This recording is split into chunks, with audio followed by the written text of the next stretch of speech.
Terpantas, terkini dan sahih. Bila-bila masa, di mana jua. Berita di jari.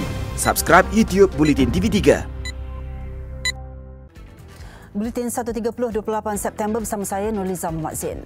Tajuk utama tengah hari ini, Sultan Ismail Petra mangkat.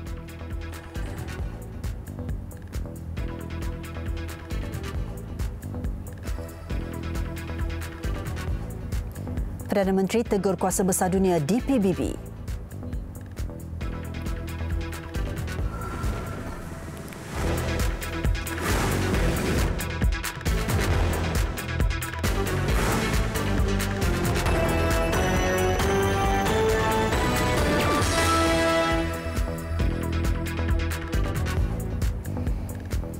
Assalamualaikum dan salam sejahtera. Ayahanda Sultan Kelantan Sultan Ismail Petra ibni almarhum Sultan Yahya Petra 69 tahun mangkat pada jam 8.11 pagi tadi di Hospital Raja Perempuan Zainab II, Kota Baru. Pengumuman kemangkatan dibuat Menteri Besar Datuk Ahmad Yaakob.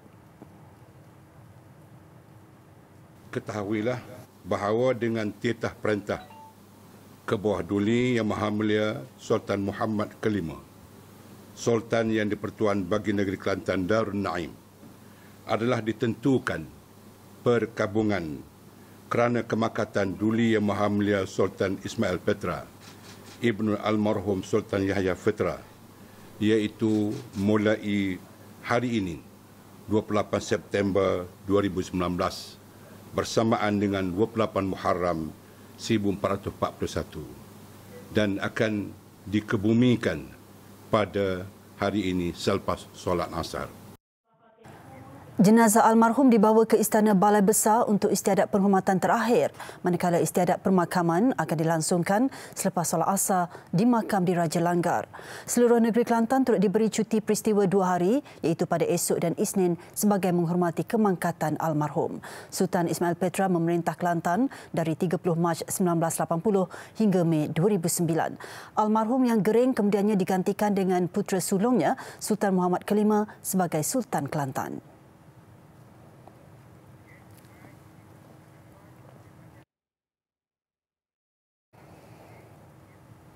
Untuk perkembangan lanjut, kita terus sahaja ke Kota Baru bersama wartawan Syahnun Hanif Abdullah Suhaimi.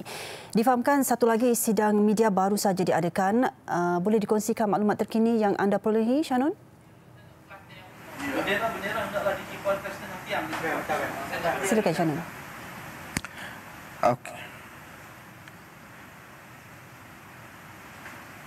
Okey. Terima kasih Liza di Sri Pentas.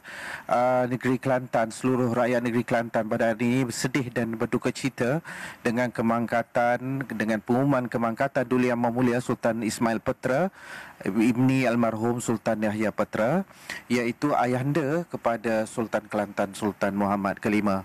Dan baru sebentar tadi selesai satu sidang media khas kedua oleh Setiausaha Kerajaan Negeri Kelantan Datuk Nasran Mohamad memaklumkan beberapa perkara, antaranya pertama, memaklumkan bahawa segala bentuk permainan hiburan hendaklah diberhentikan selama 3 hari, siang dan malam, dan juga selama 3 hari selepas daripada pemakaman. Permainan-permainan di pentas secara sambilan, pertunjukan untuk derma dan permainan sukan hendaklah tidak ataupun jangan dilangsungkan sehingga luput 40 hari dikira daripada hari kemangkatan. Dan dimaklumkan juga upacara peraturan bagi rakyat Kelantan, peraturan berkabung bagi orang-orang Melayu hendaklah memakai tanda perkabungan kain putih di kemuncak songkok, bukan memakai lilit, kain putih lilit di songkok, tetapi di kemuncak songkok. Dan bagi lain-lain bangsa dan agama memakai selilit kain hitam selebar 3 inci di lengan kiri dan bertali leher berwarna hitam. Dan bagi wanita Melayu ataupun perempuan Melayu hendaklah memakai tudung kepala berwarna putih. Bagi orang-orang perempuan lain bangsa dan agama memakai selilit kain hitam selebar 3 inci di lengan kiri. Dan Buat masa ini jenazah almarhum Sultan Ismail masih lagi saya dimaklumkan berada di Hospital Raja Perempuan Zainab II dan akan dibawa ke Istana Balai Besar bila-bila masa untuk upacara ziarah oleh anggota-anggota kenamaan dan kerabat diraja termasuk Raja-Raja Melayu sebelum upacara ziarah mulai jam 2 petang hingga 4 petang untuk orang awam. Dan penghormatan, saya difahamkan penghormatan terakhir oleh orang-orang kenamaan ini antaranya yang dijangka hadir ialah Yang di-Pertuan Agong dan juga Sultan Brunei serta beberapa Raja-Raja Melayu yang lain. Selain itu, Timbalan Perdana Menteri Datuk Seri Dr. Wan Azizah juga dijangka akan membuat ziarah pada petang ini mewakili Perdana Menteri Tun Dr. Mahathir. Dan di upacara pemakaman ini terdapat etika pakaian yang perlu diikut, iaitu bagi orang Melayu, lelaki berpakaian kebangsaan putih, samping tenun putih dan kain putih di kemuncak songkok, manakala bagi orang bukan Melayu mengikut cara barat lounge suit dan pegawai yang berpakaian seragam mengikut peraturan masing-masing. Dan manakala bagi pegawai-pegawai agama Islam pegawai beragama Islam berkopiah keras dan berjubah. Bagi orang perempuan pula ataupun orang wanita, orang Melayu baju panjang putih berkain tudung putih dan orang bukan Melayu berpakaian bersopan. Jadi dan selain daripada itu terdapat juga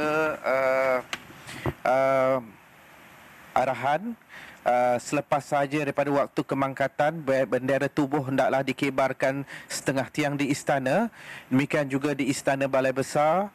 Apabila jenazah almarhum Duli Yang Maha Mulia Sultan Ismail Petra dipindahkan ke Istana Balai Besar, bendera negeri dan lain-lain bendera hendaklah dikebarkan setengah tiang selama 40 hari daripada hari kemangkatan.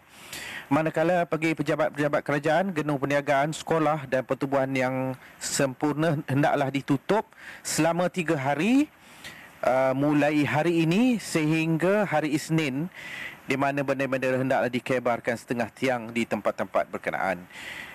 Jadi itu saja buat masa ini laporan terkini daripada saya di Dewan Bangunan Susah Kerajaan Negeri Kelantan ini. Kembali kepada Liza, rakan setugas di Sri Pentas. Ya, terima kasih Shannon atas laporan itu. Kemangkatan almarhum Sultan Ismail Petra pastinya satu kehilangan besar buat seluruh rakyat Malaysia, terutamanya rakyat Kelantan. Aktif dalam pelbagai bidang, Sultan Kelantan ke-28 itu cukup dekat di hati rakyat ketika memerintah negeri Serambi Mekah itu.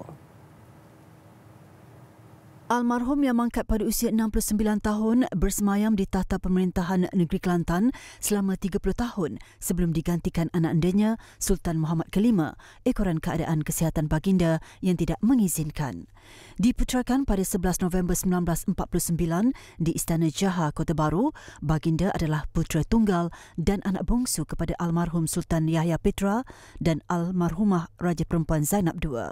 Pada 30 Mac 1980, baginda yang berusia 31 tahun ketika itu telah dimahkotakan sebagai Sultan Kelantan di Istana Balai Besar Kota Baru bagi menggantikan ahyandanya almarhum Sultan Yahya Petra ibni almarhum Sultan Ibrahim.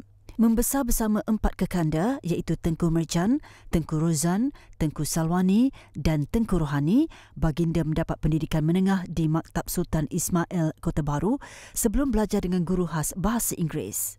Pada Januari 2002, baginda dianugerahkan ijazah Doktor Falsafah Kehormat dalam bidang sains politik dari Universiti Ramkhamhaeng, Thailand. Perkahwinan baginda dan Raja Perempuan Kelantan, Tengku Anis Tengku Abdul Hamid pada tanggal 4 Disember 1968 dikurniakan 4 orang cahaya mata, iaitu Tengku Muhammad Faris Petra, Tengku Muhammad Faiz Petra, Tengku Muhammad Fakri Petra dan Tengku Amalin Aisyah Putri. Kecintaan almarhum kepada bidang pendidikan dan agama terselah apabila baginda mewujudkan Kolej Jamiah Islamiyah Al-Islamiyah Sultan Ismail Pitra dan Kolej Islam Antarabangsa Sultan Ismail Pitra di Nilampuri. Mengenang jasa baginda, sebuah masjid, sebuah sekolah menengah, 2 buah sekolah kebangsaan juga telah dibangunkan atas nama baginda di negeri itu. Perdana Menteri Tun Dr. Mahathir Mohamad menegur Kuasa Besar Dunia di Perhimpunan Agung Pertubuhan Bangsa-Bangsa Bersatu PBB dengan membentangkan 5 perkara kritikal yang menghalang kemakmuran dan keamanan sejagat ketika ini.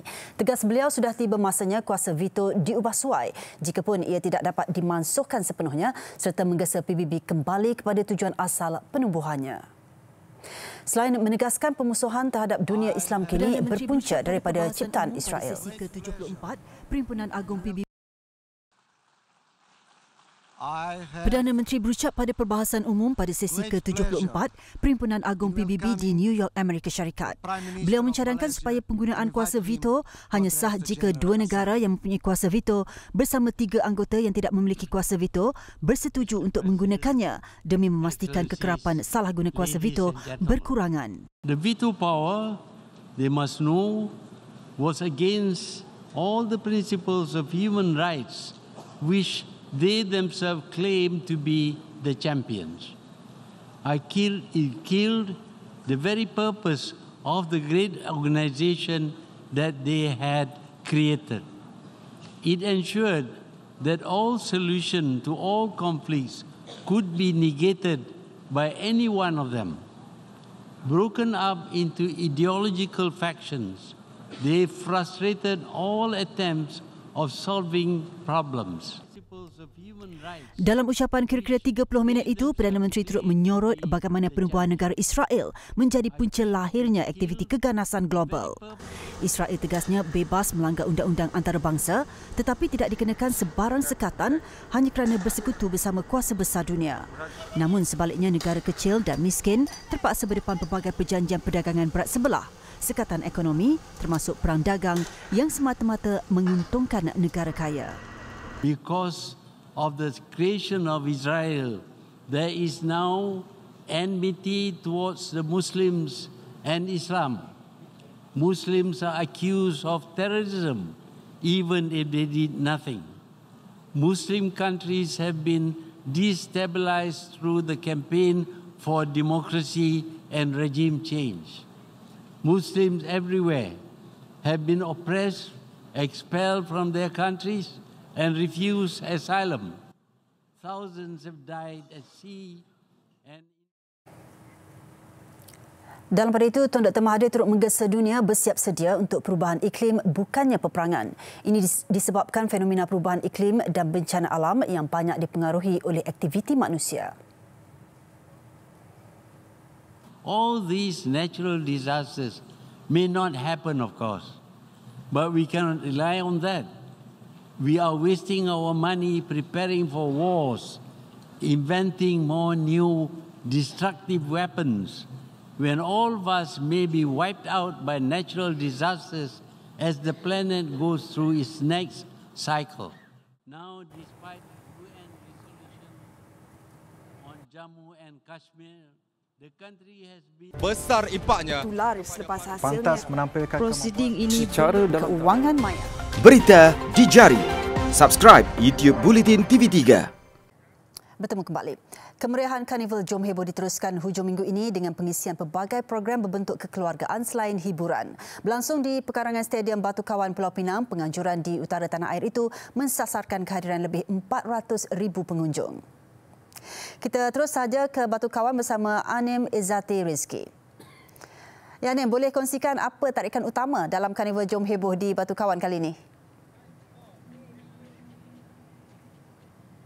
Silakan, terima kasih rakan setugas Nur Liza di Sri Pentas. Seperti yang anda dapat saksikan sekarang ini, saya berada di Stadium Batu Kawan untuk kemeriahan Karnival Jom Heboh Pulau Pinang yang mana kembali menyantuni warga utara pula kali ini di bahagian Kedah, Perlis, Perak maupun Pulau Pinang sendiri pastinya akan hadir pada hari ini dan esok insya-Allah untuk 28 dan 29 September bagi memeriahkan lagi Karnival Jom Heboh. Kalau anda nak rasai bagaimana kemeriahan pengunjung-pengunjung di Carnival Jom Heboh. Dengarkan.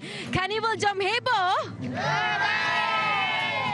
Cukup terbaik seperti mereka yang katakan. Apa yang ada di sini aktiviti, bukan sahaja itu, vendor-vendor kami juga mempromosikan dengan harga runtuh, dan juga malam ini akan berlangsungnya konsert Hot Cool Jam, dan esok akan berlangsungnya konsert utama bagi Carnival Jom Heboh.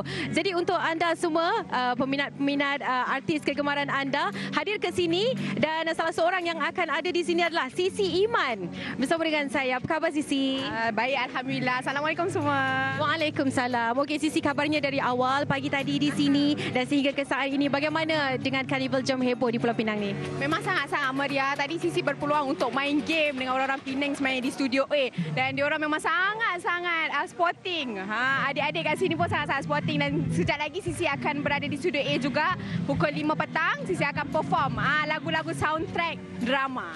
Jadi kena datang ramai-ramai. Okey, berapa lagu agak-agak akan dipersembahkan di Studio A nanti? Sebenarnya Sisi nak perform 20 lagu, tapi macam masa tu akan ya, takkan sempat pun dia. Jadi mungkin dalam 2-3 lagu, jadi kena datang ramai-ramai. Okey. Jadi kalau nak ikuti perkembangan Sisi Iman bagaimana? Boleh follow Sisi di SISSYIMANN. Facebook ke YouTube ke semua sama sahaja. Okey, Sisi ulang lain sekali. SISSYIMANN. Okey, tadi Sisi Iman di Studio A. Jadi siapa lagi yang ada di sana? Mungkin boleh kabarkan kepada mereka? Okey, tadi kita ada Anas Ridwan. Lepas tu nanti kan petang pun Sisi difahamkan Kodimentor juga akan perform. Kodimentor ya, bukan Kodiang. Jadi dia pun akan bersama dengan kami juga. Tadi ada Atik. Ramailah sebenarnya. So kalau nak tahu memang kena datang ramai-ramai. Okey, terima kasih Sisi Iman. Baiklah, terima kasih juga kepada pengunjung-pengunjung Carnival Jom Heboh, dan kepada Sisi Iman, pengunjung-pengunjung dan juga penonton di rumah. Kami turut menerima berita yang duka cita. Kami di sini menerima berita sedih berkaitan dengan kemangkatan Duli Yang Maha Mulia Sultan Ismail Petra ibni almarhum Sultan Yahya Petra. Kami merafak sembah dengan ucapan takziah kepada Sultan Kelantan, Sultan Muhammad Kelima dan seluruh kerabat diraja Kelantan. Semoga almarhum dirahmati dan diampuni segala dosa. Jadi dengan itu sahaja, kembali ke Sri Pentas bersama rakan setugas. Terima kasih Anim, langsung dari Stadium Batu Kawan Pulau Pinang.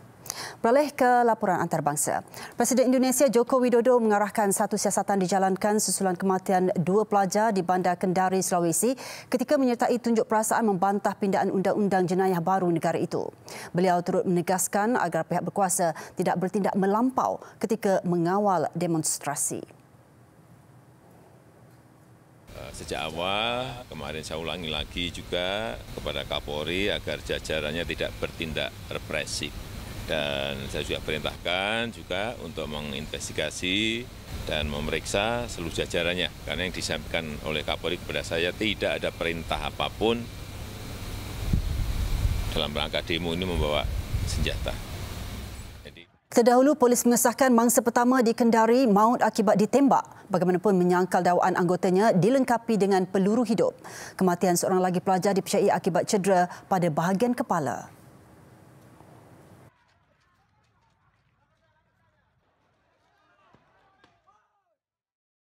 Besar impaknya. Tular selepas hasilnya. Pantas menampilkan prosiding ini secara dan keuangan maya. Berita di jari. Subscribe YouTube Bulletin TV3. Kita ke laporan sukan. Legenda bola sepak Malaysia dan Selangor Dato' M. Chandra meninggal dunia pagi tadi di kediamannya di Ibu Negara. Mendiang adalah pemain yang mewarnai arena bola sepak tempatan era 1960 hingga 70-an dan paling diingati sebagai ketua pasukan Harimau Melaya di Sukan Olimpik 1972 di Munich, Jerman. Dato' M. Chandra sebelum ini berada dalam keadaan uzur kerana mengalami jangkitan paru-paru yang serius dan menjalani rawatan lebih kurang sebulan di Hospital Kuala Lumpur. Beliau meninggal dunia pada usia 77 tahun di kediamannya di Ampang Jaya pada jam 7.30 pagi tadi dan meninggalkan seorang balu, Datin Pushtalata serta 2 orang anak lelaki. Dilahirkan di Sungai Siput, Perak pada 1942, Mendia mula aktif dalam bola sepak di awal 1960-an sehingga mewakili skuad negara sebanyak 163 kali dan membina nama sebagai pertahanan yang hebat sepanjang 14 tahun beraksi. Kemuncak karirnya adalah ketika dipilih menjadi kapten skuad negara beraksi di Sukan Olimpik 1972 di Munich, disusuli memenangi pingat bergangsa pada Sukan Asia 1974 di Tehran. Antara barisan seangkatannya ialah Chow Chi Kiong, Wong Kam Fook, Antana Balan, Datuk Soh Chi An, Zawawi Yusof, Datuk Del Akbar Khan, Salih Ibrahim, Muhammad Bakar, Syahrudin Abdullah dan juga Muqtada Hari yang masih muda ketika itu. Semasa menjadi jurulatih Selangor, 4 trofi Piala Malaysia berjaya disumbangkannya kepada negeri itu sehinggalah bergelar jurulatih pasukan kebangsaan selepas itu pada 1982 dan 1988.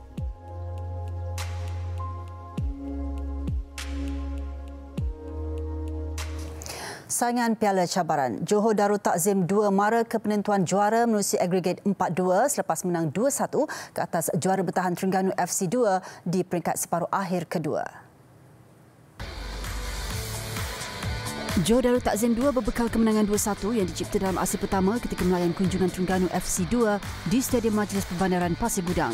Pelawat yang membawa misi bangkit mengubah nasib seperti dijangka, agresif memburu gol namun gagal melaksanakannya. Walaupun diberikan tekanan, JDT 2 juga tampil dengan serangan-serangan mencemaskan.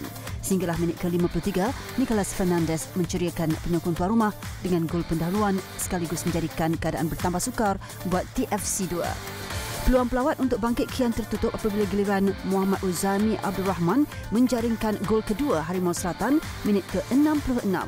Skuad penyu hanya memperolehi 1 gol 10 minit selepas itu yang dihasilkan Deki Marcel tetapi belum cukup untuk menyelamatkan diri daripada tersingkir. Kekalahan 1-2 menyaksikan juara bertahan itu gagal mempertahankan gelaran yang dimenangi tahun lalu, manakala JDT 2 pula menebus kehampaan kandas di peringkat sama tahun lalu dengan mara ke perlawanan akhir menerusi agregat 4-2.